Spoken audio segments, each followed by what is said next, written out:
Bali, Sakura na AB757. Shoutout sa may-ari nito na taga Polillo Island. Sa totoo lang guys, medyo naawa ako kila bossing kasi ang layo ng Polillo dinala pa rito para ipagawa lang. Shoutout and then maraming salamat mga bossing. Alas 7 ng 7 pala ng umaga, nandito na sa shop nag-aantay. Okay, Sakura na AB757. Ang issue, sabi ni bossing, air condition yata. Basta may balik lang daw sa dati niyang tunog. May balik lang sa dati niyang tunog. Okay? Kaya, try natin. Pilitin natin yung best natin dito na may balik natin sa dati niyang tunog. And then, pakita ko sa inyo, meron ng history na rin ng repair ito. Ngayon, kapasitor niya, ganda oh. Okay, ngayon, nag-testing ako. Naglagay ako ng speaker. Ayan, may nakakabit na speaker to. And then may audio source. Esensya na kayo, kasama kay anak ko, babaklas. Ngayon, normal naman yung tunog niya. Normal naman yung tunog. Minsan kasi ang problema dito yan, sa auto LR. Yan, dito. Kapag nakaganyan siya, isang channel lang gagana dyan. Kapag ganito mo naman, isang channel lang din yung gagana. Kailangan, dalawa siya. Yan, dapat ganyan sabay. Kailangan magsabay silang dalawa para dalawang channel ang gagana. Okay, ngayon, pakinggan nyo. Lakas naman, oh. Pasensya na sa background. Puno kasing shop natin. Nandiyan naman yung lakas niya. Pero, gagawin pa rin natin. Kasi nga, sayang naman yung effort na ni bossing. Kung hindi natin gagawin. Bali, ang gagawin na lang natin dito ay, eto, yung mga control, hindi pa talaga siya tikim ng palit. Hindi pa napalitan yung control. And then baka maaring isa yan sa sinasagap ni bossing na yung parang kulang kasi siguro mga control maaring may problema na. Okay? Pero pagdating sa tunog, working siya. May tunog naman siya.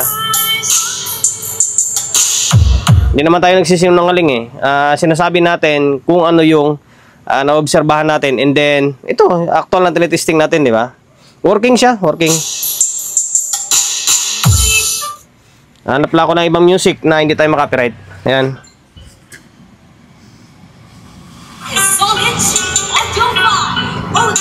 Sa balance niya, okay yan, okay, Isang channel. Kabilang channel. Gitna natin. Dalawa.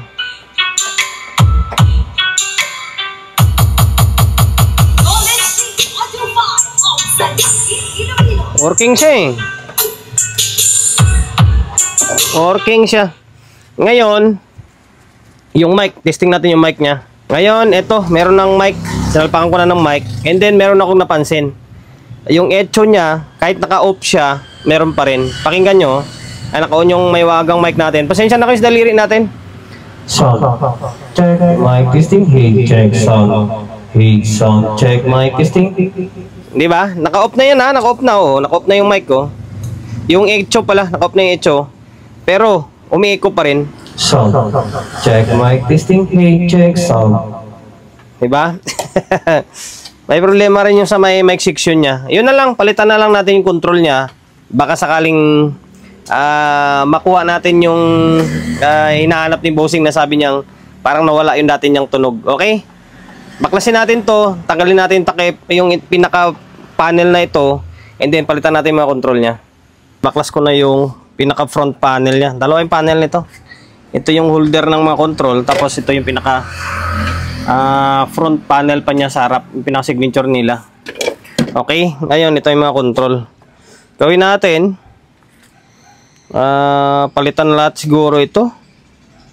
Pero maganda, sa mic lang ba? Dito parang working naman kasi dito sa may bass treble niya. Okay. O sige, bahala na. Diskartehan ko na lang. Kung kailangan palitan lahat, palitan ko na lahat. Kaya pinaka-importante dito sa may mic section niya. May problema talaga yung mic section niya. Okay. Tanggal, and then pinalitan ko na. Yung pinalitan ko lang, yung available lang na parts meron tayo rito. Yung dito, 5K, wala tayong 5K. Although, buo pa naman, binalik natin. Tapos yung mga ito, yung 10K, mabababa yung value. Wala tayo ganito Binalik natin. Pinatakan lang natin ng kunting langis. Although working naman. Kahit yung dito sa may base treble niya, working to eh. Pinalik natin. Ito, hindi naman tayo nagsisinungaling eh. Although, lahat ng mga mahaba niyan, yan na lang yung puputulan natin. Kasi, pahaba yan, bangga yun sa may panel niya. Okay, yan lang mga available natin. Tapos dito, ito yung pinaka-importante. Yung sa may master volume ng mic niya. Tapos, ito, nalitan na rin natin dito. Ito, parehas kasi ito eh. 50 to 100k. Ito lang wala talaga tayo. Although working to, working naman. Ayan, nagsasabi tayo ng totoo.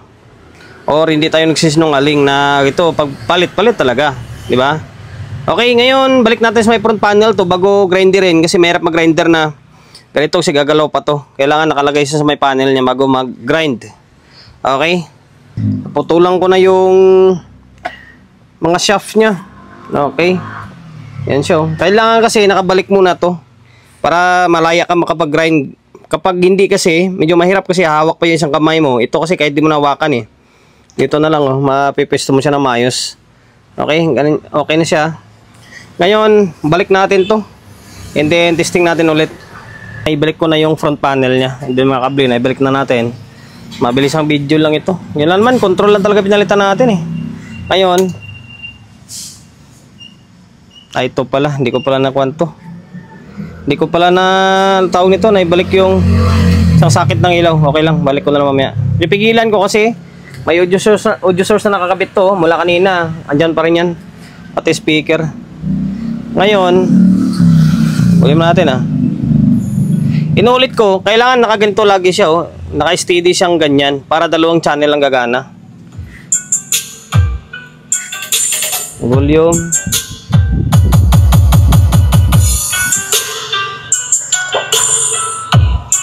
Ito yung kanya, music assistant.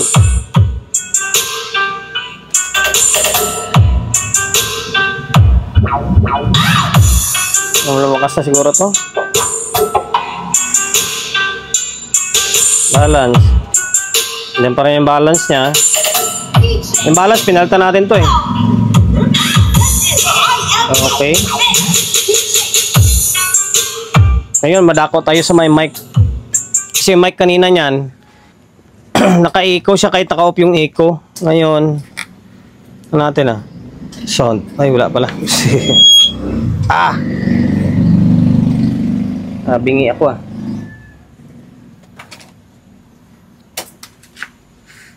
Para ako nabingi.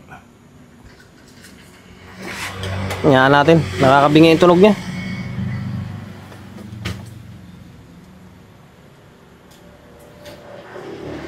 Okay.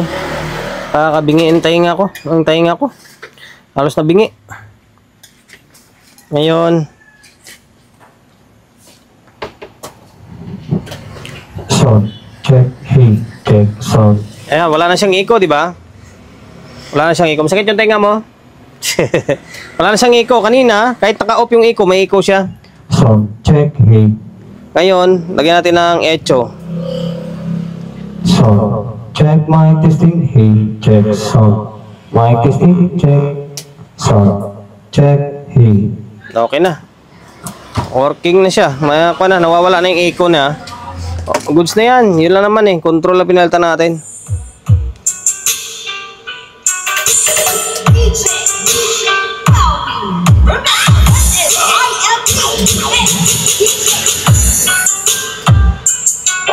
And then, tabing dagat si bossing. Kaya yung casing nito, o yung takip nito is, ano yung takip niya, oh.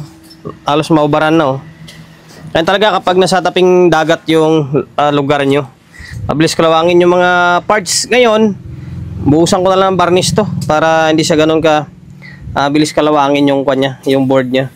Okay, hanggang dito na lang. Yun lang naman ang naging problema niya eh. Binaltan ko lang yung control niya kasi wala naman ako makitang issue dito sa may main board niya.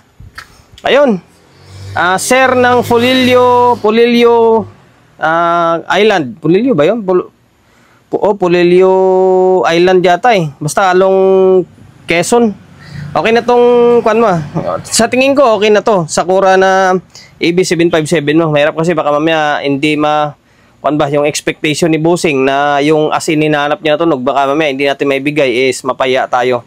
Yun lang yung nakikita natin kwan eh. Problema eh. Sa sa board, wala naman tayong nakikita. Okay? Then promotion, bago tayo magtapos, syempre shop natin, Solid G Electronics Repair Shop. Number 61, Don Julio, Gregorio Street, sa Uyo Road, sa Uyo, Quezon City. Social media pages natin, sa mga hindi pa nakapag-follow, paki-follow, and then syempre paki-share na video natin sa my Facebook, YouTube channel. Sa mga hindi pa nakapag-subscribe, paki-subscribe, like, share, and then syempre paki-hit ng bell button sa gilid para updated ka sa mga susunod na video na i-upload ko. Ingat, God bless, and then peace atin lahat.